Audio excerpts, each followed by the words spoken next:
Hej, jeg hedder Pernille, og jeg vil gerne fortælle jer lidt om de forskellige vægtposer, vi har, hvordan man kommer den ind i sin fluffer, og hvordan man tager den ud igen.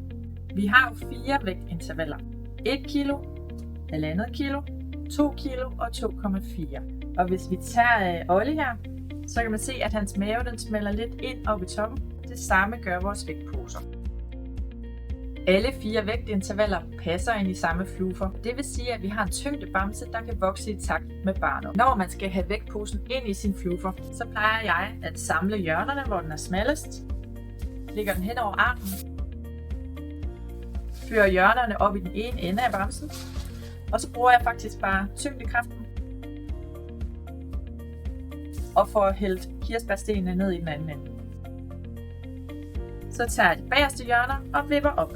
Til sidst giver jeg bamsen en rystetur, for at få kirsebærstenene jævnt fordelt. Det her det var en 1,5 kilos pose.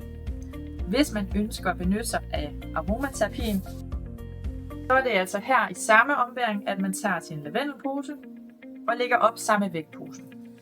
Sådan. Når posen skal ud af bamsen igen, så er det samme princip. Vender bamsen på hovedet, ryster stenene ned, vipper hjørnerne ud, og så vender jeg den modsatte vej, og så kommer det ud stort set helt af sig selv. Med den helt store vægtpose kan det godt være nødvendigt at vrikke lidt, men den skal nok komme ud.